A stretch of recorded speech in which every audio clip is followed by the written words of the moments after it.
Hey, everybody.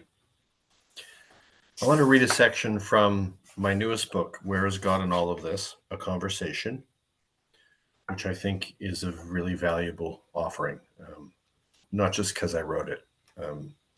I just do. I think it's really a valuable offering. And as I go through a remarkably transformative time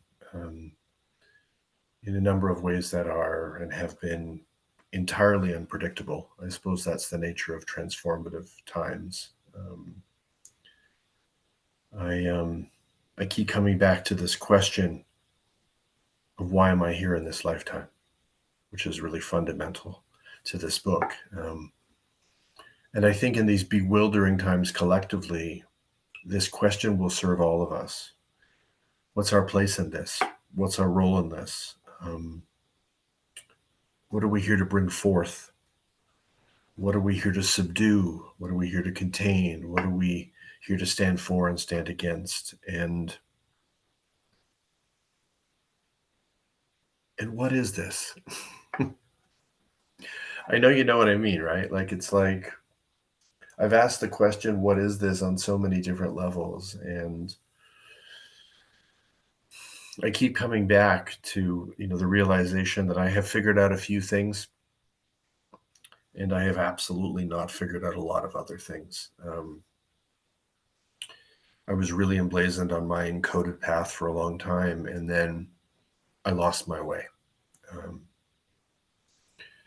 And some way, I come back to the question now as to whether or not I in fact lost my way, or whether that which has occurred, as mysterious, painfully confusing, and also interesting as it is somehow part of my encoded path. And, I think this is the question of our lives. Why are we here? And when are we walking in the direction of our true path? When are we walking the path that is you? When are you walking the path that is you? And when are you not? So let me read this section. So this occurred sort of earlier in the summer. This book really happened quickly. I was in this confusion and feeling like something wasn't right, even more than what was obviously not right. And something inside of me, but something also outside of me. So I began to ask this question to God, or creation, something. And I really did experience it as though I was having an interface with somebody, something distinct from me, not gender specific, but something far wiser than me. And I wrote down the conversation. I just wrote it down as it came through me. So this is from Conversation 4. It's called The Nature of Encodings. It kind of lives at the heart of the book. I say, where are you, God? I tried to sleep. My mind is very active. I have many questions. God or creation says, ask. I say, please help me to understand more of what you mean by encodings. What does it mean to live an encoded life? Why does this matter? Creation says, I will explain things in the way you can understand. You are a soul traveling through time. I set you in motion. And then your soul takes charge. In each incarnation, you bring forth encodings, callings, gifts, and offerings, archetypal transitions, essential healings and learnings, key occurrences and events, sacred geographies that are fundamental to your soul's unique blueprint. So those are the encodings. That's the grouping. At the heart of each encoding is a piece of the puzzle that is distinctly you. It is for you to identify and actualize these encodings so that you can grow closer to all that is. I say, isn't all that is you? Creation says, no, I am everywhere, but I am not everything.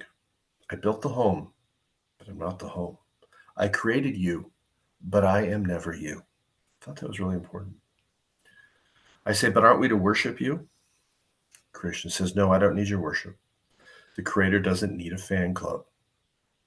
You don't honor me by worshiping me. You honor me by worshiping each other. You honor me by actualizing all the gifts that I bestowed on you. You honor me by becoming all that you are designed to become. You honor me by worshiping you. It's kind of cool, right? I go, that sounds so self-centered. And God says, yes, but not as a narcissistic construct, as a healthy affirmation of your inherent worth and magnificent possibilities. I say, yes, but for what higher purpose? God says there's no such thing as a higher purpose. You're not birds. Instead of higher, go deeper, vaster, truer.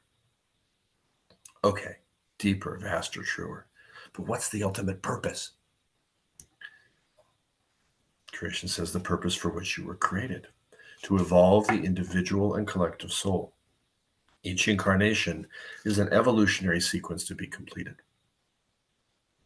I say, you mean we evolve for us and us alone? He says, no, yes.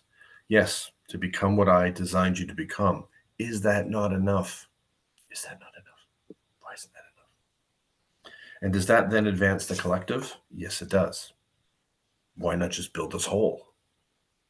Because you must choose it for yourself, or else it is meaningless. I see.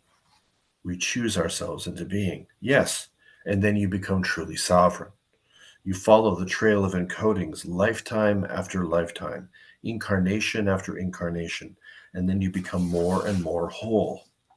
I say, so in a way, we are co-creators. You crafted the blueprint, we actualize it. Creator says, yes, or you don't. I gifted you with possibility. What you do with that is up to you. I say, so what happens if we achieve wholeness? Creator says, you lived a life I wish for you, a luminous life, a soul-stirring broth of miracle and wonder. I say, didn't you get miracle and wonder from the Simon and Garfunkel song, The Boy in the Bubble? Creator says, they got it from me. Sort of makes sense. I go, encode it? Yes, humor is encoded too. Thank God. I say, thank God for that. He says, you're welcome. The creator's got a sense of humor. I go, seriously though, a soul-stirring broth sounds delicious, but then what? Creator's last words in the section, only then will you know. You can't see the whole picture through your fragmented lens. It only comes into view when you're whole. Only then will you realize what this life is. Only then will you understand why I created you. Seems kind of simple, soul-centric, right? Like actualizable paths that we're born with each incarnation, to the extent that we find our way to them, you manifest them, actualize them, we grow. And then it comes to an end, and then we come into a next incarnation, and we build upon where we arrived, or we go back to that which we didn't actualize because it's still waiting to be actualized as part of our movement towards wholeness.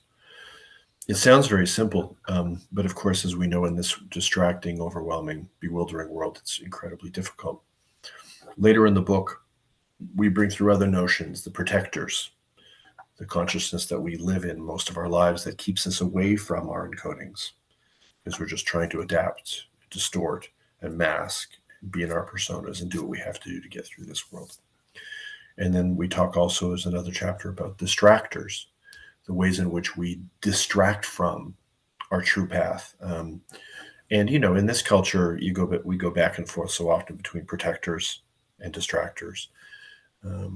And it's understandable if you're in your protectors all day long and not getting fed or nourished by an encoded life, you come home and you're tired, you put on Netflix and you distract. I mean, it's you know, it's set up like this.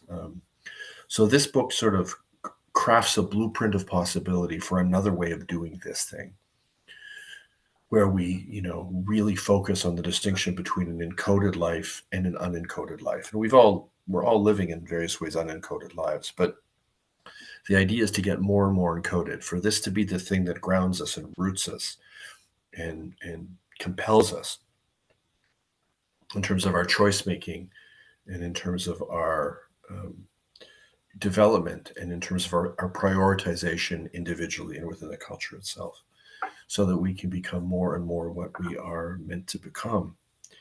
Um, and later in the conversations, I want to have a glimpse of what that is like. And Creator says very clearly that you really have to reach a stage where there's enough wholeness happening that you really begin to understand what this whole life thing and this species is all about.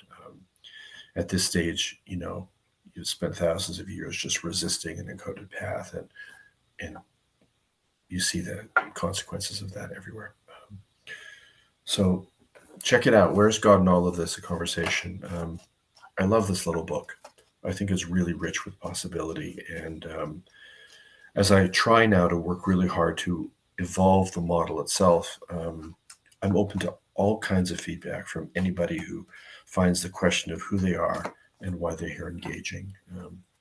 Question is really alive for me again after many years on pause, and I would be incredibly grateful for your presence and your support and your contributions.